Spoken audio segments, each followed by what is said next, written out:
about something really interesting, yoga therapy for managing weight. And we're going to see how this ancient practice goes way, way beyond just what you see on the scale. It actually targets the root causes of obesity in ways you might not expect. So, are you just tired of that whole weight loss roller coaster? You know, the constant counting of calories in, calories out? If you're looking for an approach that feels more sustainable, more complete, well, you're in exactly the right place. We're about to explore a system that treats the body as one interconnected whole. To really get how yoga therapy can help, we kind of have to redefine the problem itself. Because, let's be honest, obesity is so much more than a number on a scale. It's a really complex condition that sends ripples through your entire system. Yeah, it's a condition that's influenced by this whole web of factors, everything from diet and lifestyle to stress and hormones. And it's this complexity that explains why that simple advice, just eat less and move more, well, why it often just isn't enough for so many people. Think of it like a domino effect. It often kicks off with our modern lifestyle choices. You know, sitting too much, eating processed foods. That leads to excess weight and insulin resistance. And then, bam, the next domino falls. Fat starts to build up in the liver, and pretty soon, your gut's entire delicate ecosystem gets thrown out of whack. It's a real chain reaction. So the big question is, how do we tackle a problem that's so multifaceted?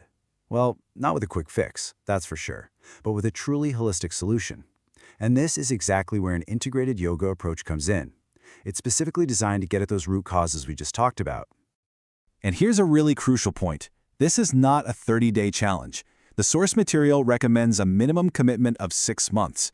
Right away, that tells you something important. The goal here is sustainable, long-term transformation, not just a temporary drop on the scale. So what does this 6-month commitment actually look like? Well, we're talking about 2 to 3 60-minute sessions a week. It's designed to be a consistent, structured practice that really fits into your life, instead of completely taking it over. Okay, now that we know the time commitment, let's get into the how. What's actually going on in these sessions? Well, this whole approach is built on 4 key pillars that all work together to help restore your body's natural balance. Let's dig into the first one. First up, of course, is direct weight management. But this isn't just about burning calories, not at all. It's a much smarter approach that blends physical effort with mindfulness. So yeah, this isn't your typical gentle yoga class. We're talking about dynamic flows to get your heart rate up, some targeted strength work to build that metabolism-boosting muscle. And this is a big one, mindfulness practices to deal with emotional eating. By becoming more aware of what your body is actually telling you, you can start to tell the difference between real hunger and those cravings that are just driven by stress. And for so many of us, that's a huge piece of the puzzle. All right, pillar number 2 is all about liver health.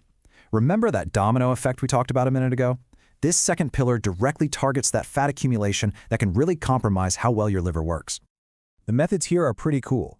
You've got twisting poses that are thought to kind of wring out the organs and stimulate circulation to the liver. Then you have inversions and deep breathing, what's called pranayama in yoga, that support the body's own natural detoxification process. The third pillar is all about restoring your gut health, which, as we now know, is just foundational to our overall well-being. I mean, an out-of-balance gut can lead to inflammation, bad digestion, and a whole host of other issues. So how does yoga therapy help with that? Well, it uses specific poses that gently massage your abdominal organs. It brings in stress reduction techniques to calm down inflammation. And often it's paired with personalized nutritional advice to really support a healthy gut microbiome. And that brings us to our fourth and final pillar, hormonal balance. You know, when our hormones are out of whack, it can completely throw off our appetite, our metabolism, our stress levels. It just creates this vicious cycle that's hard to break. To tackle this, the practice uses restorative or really gentle poses to help calm the nervous system. It also brings in specific breathing and stress management techniques to help regulate key hormones like cortisol, which is a major player when it comes to appetite and fat storage. Okay, but I know what you might be thinking.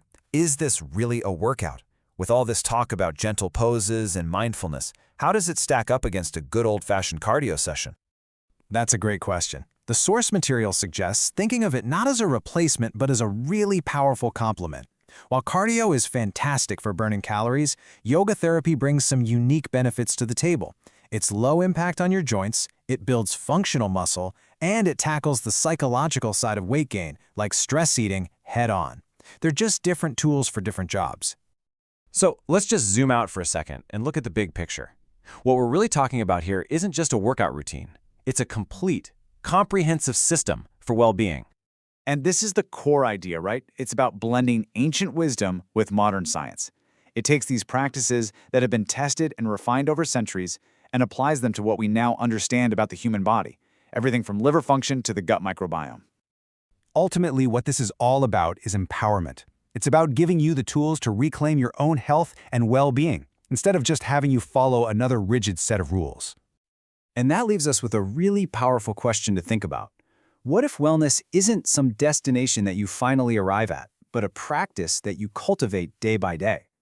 What if the real goal isn't just to hit a certain number on the scale, but to engage in this continuous, mindful practice of taking care of yourself? What might change for you if you started to see it that way?